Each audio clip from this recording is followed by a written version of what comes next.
8시 35분입니다. 하태민 경제TV 개장 전 방송 시작하겠습니다. 오늘은요, 3월 18일, 3월도 중순으로 가고 있습니다. 월요일입니다. 여러분 대신 잠을 아끼며 공부해서 여러분을 펀드 매니저로 만들어드리는 방송입니다. 여러분의 합리적 판단을 도와드리는 방송입니다. 자, 지난주, 이번 주는요, 좀 일들이 많습니다. 그래서 이 부분을 좀 집중적으로 우리가 살피고 대비를 해야 되겠는데요. 제가 여기는 이렇게 썼지만 3월 18일부터 21일 이 중에는 3월 우리 시간으로 3월 19일 새벽입니다. 젠슨 황, 엔비디아의 젠슨 황의 대표적 CEO의 연설이 있어요. 3월 19일 새벽에. 다음에 여기는 안 썼지만 3월 20일 날, 이날 일본 BOJ의 회의도 있습니다. 과연 여기서 금융 완화가 지속될 것인가? 지금 다른 기류가 나오고 있죠. 일본이 그동안의 디플레이션에서 벗어났다.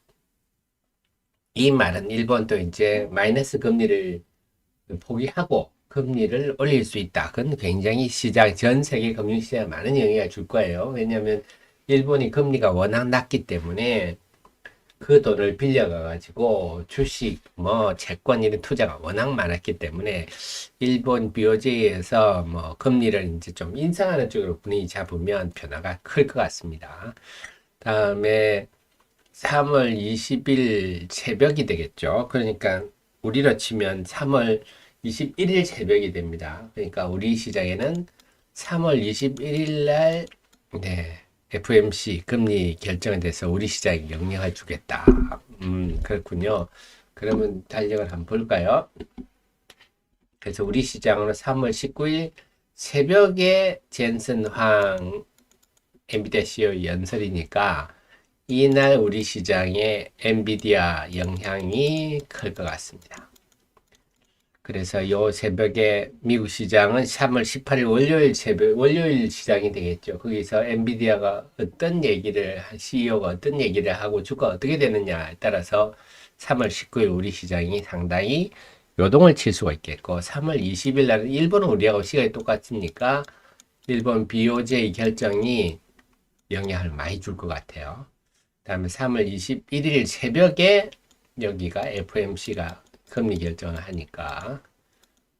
그 다음에 이날은 또 그 마이크론 테크놀로지의 실적 발표되는데, 실적보다는 과연 이들이 여기서 HBM3E에 대해서 어떻게 얘기를, 지난번에 3E를 엔비디아에 공급한다 하는 바람에 삼성전자하고 하이닉스가 크게 하락한 적이 있어요. 그래, 전에는 마이크론 테크놀로지가 삼성전자 하이닉스랑 같이 움직이는 경향이 대부분이었는데, 이제는 HBM3E를 두고 경쟁 관계이기 때문에, 왜냐하면 이게 주문형이거든요, 이제는. 그래서 기존의 D램이나 낸드는 범용 제품이라서 너나 내나, 그러니까 우리가 남이가 이런 얘기가 되지만, HBM3는 주문형이라서 한쪽이 주문받으면 다른 쪽은 쫄쫄 굶게 됩니다. 그러니까 이제 경쟁 관계라서 마이크론이 과연 HBM3E에 대해서 어떤 언급을 하느냐에 따라 우리 시장이 영향을 많이 받을 것 같아요. 그래서 이번 주는 특히 전반 이날 후반까지도 봐야 되겠네요. 화요일부터 목요일까지 굉장히 변화가 좀 많을 것 같습니다. 그래서 이걸 염두에 두고 대응을 해야 되니까, 항상 이렇게 변화가 많을 때는 우리가 보수적으로 하는 게 안전하겠죠? 상식적이고. 특히 이번에 그 엔비디아 CEO의 연설, 또 18일부터 21일까지 엔비디아의 그 개발자 회의, 통상 전시회나 개발자 회의 이런 거 하면 다들 자랑질을 하는 시기라서 긍정적인 뉴스가 나올 것 같은데 여기에 따라서 엔비디아 주가가 어떻게 변할 것인가, 여기서 다시 치고 올라갈 것인가, 아니면 이번에 개발자 회의했는데도 별로 주가 움직임이 없을 것인가에 따라서 우리 시장도 영향도, AI 관련주도 영향도 많이 받겠고, 또 시장 전반적으로 영향을 줄 수 있는 일본 중앙은행 회의도 있고 FMC도 있고 그 속에서, 그래서 전체적으로 이건 시장 전반에 영향을 줄 요인이고, 엔비디아랑 마이크론은 반도체 AI 영향을 많이 주겠네요.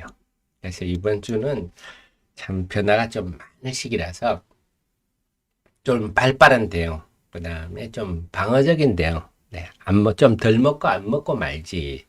자, 요런 대응이 좀 필요할 것 같아요. 자, 그래서 이번 주 중반 봐야 되고요. 자, 이런 거 한 번은 기억하십시오. 이런 일이 이따금씩 있는데요. 몇 년에 한 번 정도 있는데, 쿼드러플 위칭 데이 지난주 목요일인데요. 이럴 때 우리가 신경을 바짝 씁니다. 쿼드러플 위칭 데이라서 또 무슨 일이 일어날까 무난히 잘 넘어갔습니다. 프로그램 매수가 1조 넘게 들어오면서 견고하구나 이랬는데, 그 다음날 그대로 무난히 넘어갔다고 잠시 이제 방심할 때 그대로 매물이 쏟아져 가지고 주식시장이 크게 하락하는 경우, 이런 경우가 왕왕 있습니다.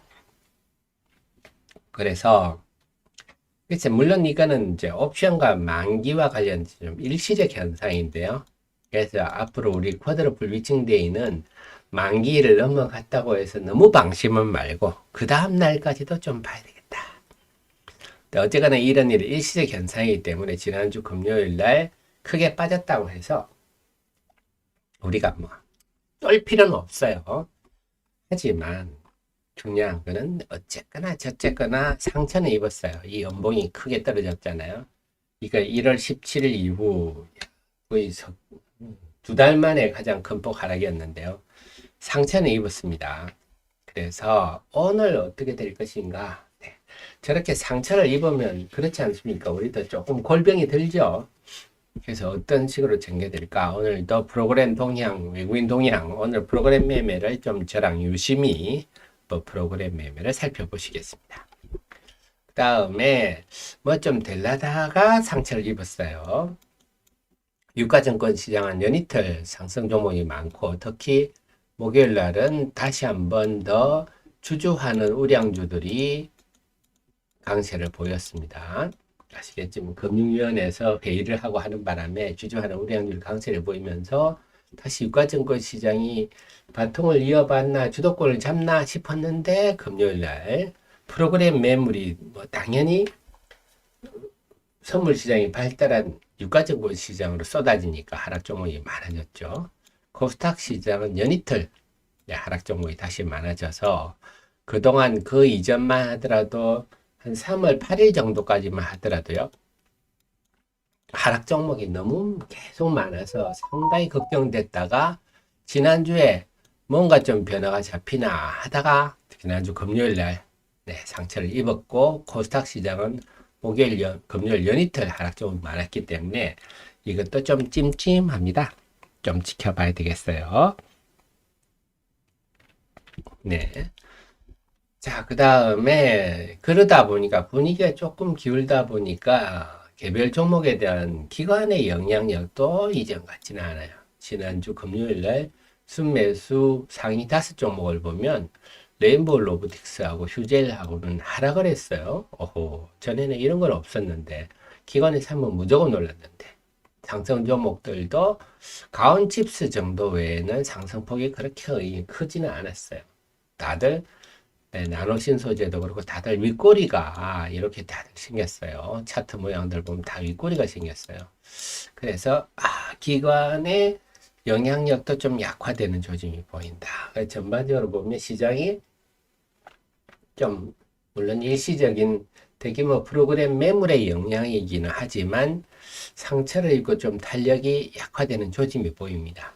그래서 이번 주에 좀 이런 그 엔비디아 발이라든지 뭐 이런 식으로 해서 긍정적인 뭔가 시그널이 나오면 쉽게 극복할 수 있는 문제인데, 만약에 이번 주에도 이런 것들이 시장에 부정적으로 작용한다. 그러면 시장이 또 상처가 깊어질 수 있기 때문에 이번 주는 계속 말씀드리지만 좀 추이를 지켜볼 필요가 있겠다.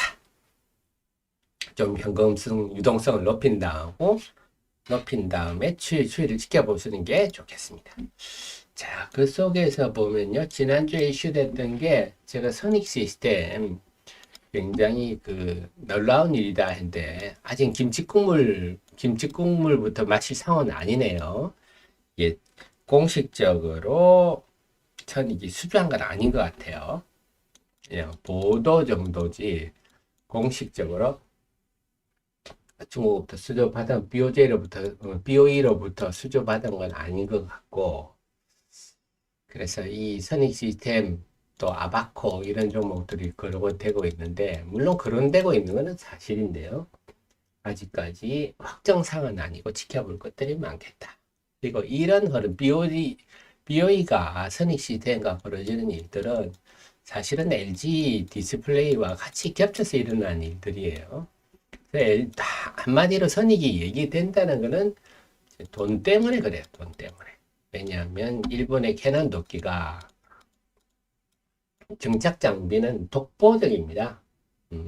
이 디스플레이의 OLED 정착 장비는요. 일본의 얼박이라고요. 이 회사도 만만치 않은데요. 실패했죠.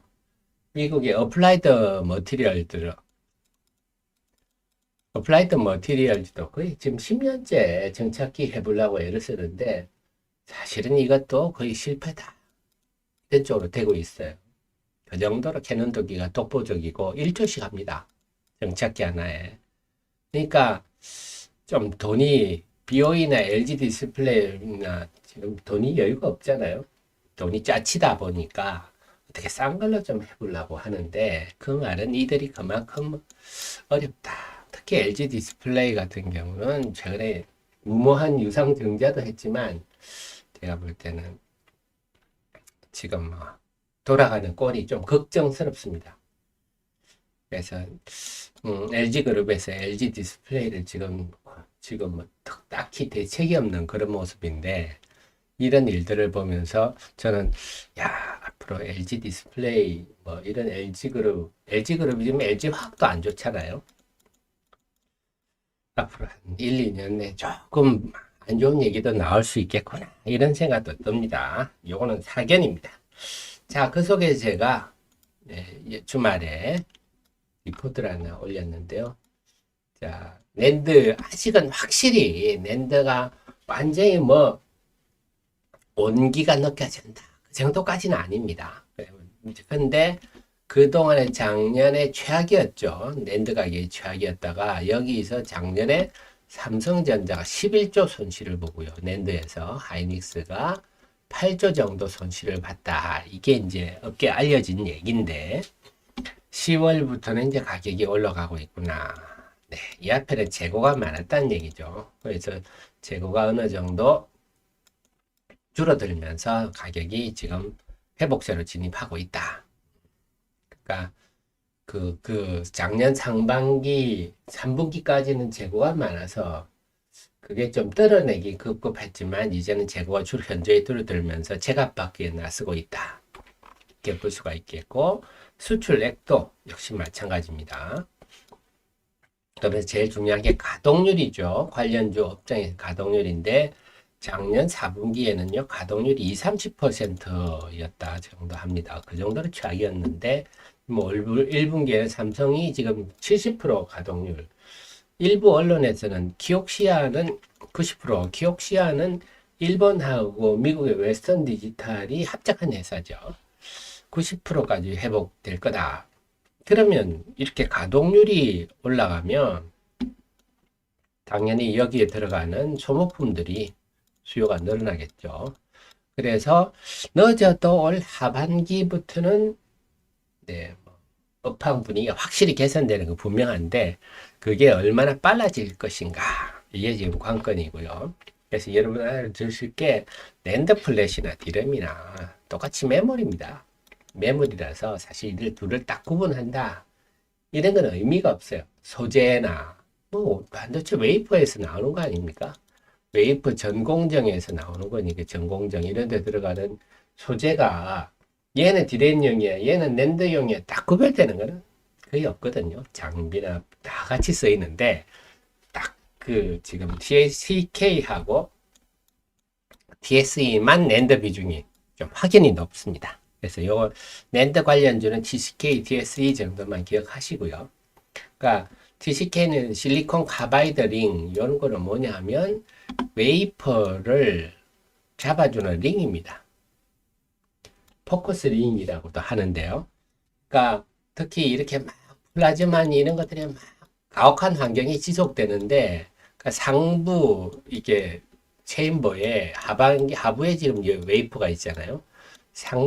상부에 있는 링이나 이런 쪽은 일렉트로드 이런 쪽에는 좀 아무래도 이게 가스 플라즈마나 뭐 가스나 이런 게 다 이렇게 나오다 보니까 좀 덜한데 하부에가 굉장히 가혹한 환경입니다. 그래서 요거를 좀 특히 낸드가 지금 256단 계속 올라가니까 점점 시가 과정도 좀 가혹해지죠. 그러다 보니까 기존의 실리콘보다 강한 실리콘 카바이드 그래서 이 집이 좀 낸드 비중이 높고요. TSE 같은 경우는 프로브 카드를 낸드용만 만들고 있어요. 이 회사는 지금.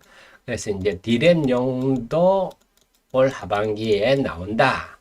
올 4분기부터 매출이 된다 하는 얘기인데 이제 낸드용 프로브 카드 때문에 낸드 비중이 높아요. 그래서 낸드 업황이 개선되면 이 두 회사다 하고 기억해 두시는 게 제일 좋겠고 그 외에 다른 유튜브들이나 이렇게 보면 일단 뉴스 기사를 제가 검색해 보면 TMC하고 워닝 머터리얼즈가 이 가스입니다. 가스를 공급하는 회사거든요.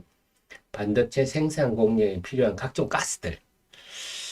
요 정도도 조금 낸드 쪽이 조금 이 집은 낸드가 좋아지면 덕을 보는 것 같고 그 외에 뭐 하나 머티리얼즈, 동진, 세미캠, 솔브레인까지 얘기하는 분들이 있는데요. 그건 제가 볼 때 그건 좀 오버한 것 같아요. 여기까지 가는 건 좀 오버한 것 같고 기억은 TCK, TSE 정도만 기억하시고 일단 조금 더 확대하면 DMC, 워닝 머터리얼즈인데 이 정도까지 보시는 게 맞는 것 같아요. 그리고 뭐 그래서 저는 TSE를 최우선으로 말씀드리는 이유가 TSE는 이 만만치 않은 회사입니다. 이 중소기업이지만 기술력은 거의 대기업급이다 이렇게 평가되고 있는데요.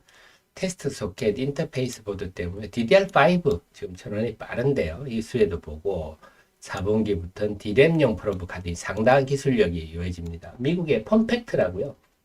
그게가 사실 꽉 쥐고 있는데 이쪽도 나가고 있고 리노공업, ISC도 다들 대단한 우량한 회사지만 지금 시총이 뭐 3조, 2조 막 내외 움직이고 있는데요. 그에 비해 TSE가 6천억대, 이들의 절대 꿀리지 않는 회사인데 6천억대는 상대적으로 싸다 이렇게 볼 수가 있습니다. 그래서 이 관련한 내용을 제가 분석해서 해드렸으니까 여러분들이 기억해 두시면 좋겠고요. 그 다음에 우리 설희님 콜롬비아, 볼리비아 지금 또 그 얘기 나왔죠. 홈페이지에 자 보겠습니다. 하이드로리튬 홈페이지에 공지가 났죠. 1단계 심사 통과. 저는 뭐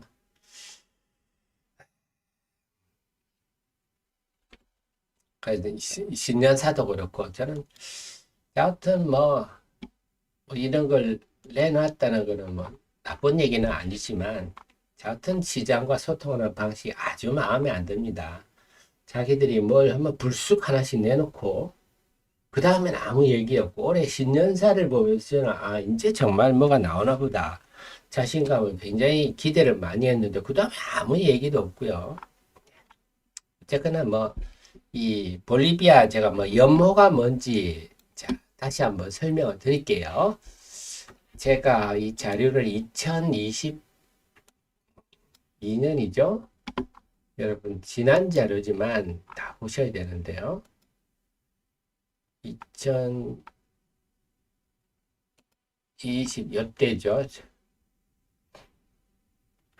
네, 요때가 2022년 추석 때 제가 안 그래도 머스크가 돈 찍는 면허다 라이센스 투 머니 프린트 머니가 수산화 리튬 정제 이 부분이라서 이때부터 제가 안 그래도 그 공부를 하고 있었는데 머스크의 얘기 때문에 공부를 하고 있었는데 이 마침 이 부분이 나와서 그때부터 이제 하이드로리튬을 말씀을 드린 거거든요. 그때 주가 한 10,000원 했죠. 10,000원.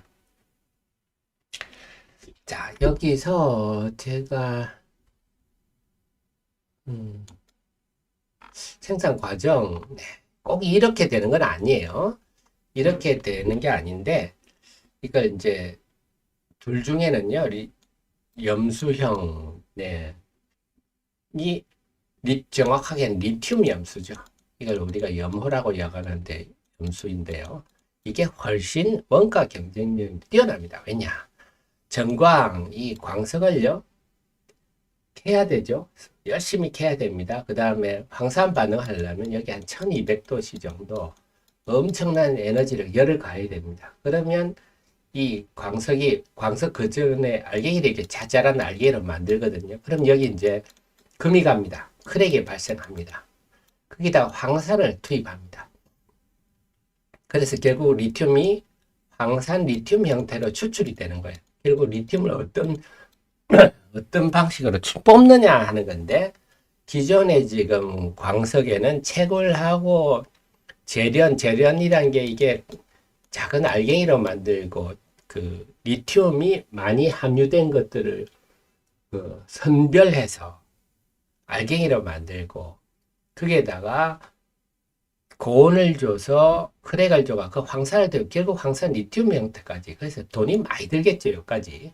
그때 리튬 염수는 뭡니까? 저 땅속에 있는 걸 뽑아 올립니다. 그다음에 그래서 염전 같은 게 막 있잖아요. 이렇게 자연 정발시킵니다. 그 다음에 나타나는 게 뭐 추출물이 나오지 않습니다. 리튬을 하는 추출물이 나옵니다. 그래서 요것들 이 추출물을 그래서 포스코의 방식 같은 게 여기다가 인을 넣죠. 그래서 인산 리튬 형태로 추출합니다. 그러니까 그 전에 들어가는 과정이 별로 없죠. 뽑아 올려서 햇볕에 쭉 말리고 인산을 넣은 것 뿐입니다. 그러니까 지금 왜 자꾸 그 염호 리튬 염수 하냐면 생산 단가 차이가 엄청난 거죠. 여기는 지금 황산 리튬까지 리튬을 추출하는데 엄청난 에너지와 돈이 들어가는데 여기는 인산 리튬 형태로 추출하는데 별로 들어가는 게 없어요. 그래서 단가 싸움이 엄청납니다. 그래서 지금 다들 세계적 수산화 리튬 제조 회사들이 리튬 염수, 즉 염호를 개발하는 기술을 만들려고 지금 그게 DLE입니다. 다이렉트 리튬 익스트랙션 방법이거든요. 여기 아직 제대로 정립된 회사는 없어요. 그러다 보니까 이걸 DLE 법을 잘 만들면 세계 리튬, 수산화 리튬, 탄산 리튬 시장을 석권할 수 있다. 이런 얘기입니다. 자, 그래서 지금 볼리비아의 이런 염호, 리튬 염수를 개발하는 것은 굉장히 좀 의미가 굉장히 큰 건 사실입니다. 1차에 이제 통과했다 하는 거 앞으로 뭐 일들이 많겠죠. 그래서 제발 저는 이 전웅 대표한테 부탁드리는 게 지금은 주주하는 시대 아닙니까? 주주들을 이런 식으로 대하해서는 안 됩니다. 그래서 시장과 소통하고 꼭 뭐 자랑할 일 있으면 툭 하나 내놓고 그 다음에는 가만히 있고 이런 식으로 하지 마시고 좀 정말 주주들을 생각해서 주주들이 지금 얼마나 힘듭니까? 주가 떨어져 가지고요. 주주들을 생각해서 좀 시장과 소통을 좀 잘 해줬으면 좋겠고 이건 시간이 좀 걸리겠죠. 아무래도 몇 달 걸리지 않겠습니까? 그래서 1차는 통과했다. 그래서 이 근거는 충분합니다. 여기에서도 전웅 대표가 얘기했지만 여기 CULX 이 특허 CULX가 CU가 전웅입니다. 전웅 리튬 익스트랙션이죠. 그래서 리튬 염수에서 리튬을 추출하는 특허 기술 COLX를 가지고 있어서 네, 이런 걸 인정해 줄 만한 얘기입니다. 그런 얘기인데 제발 좀 잘 돼가지고 네, 우리 주주님들도 잘 되고 우리나라도 정말 잘 됐으면 좋겠습니다. 자, 그런 얘기가 있어 개정했네요.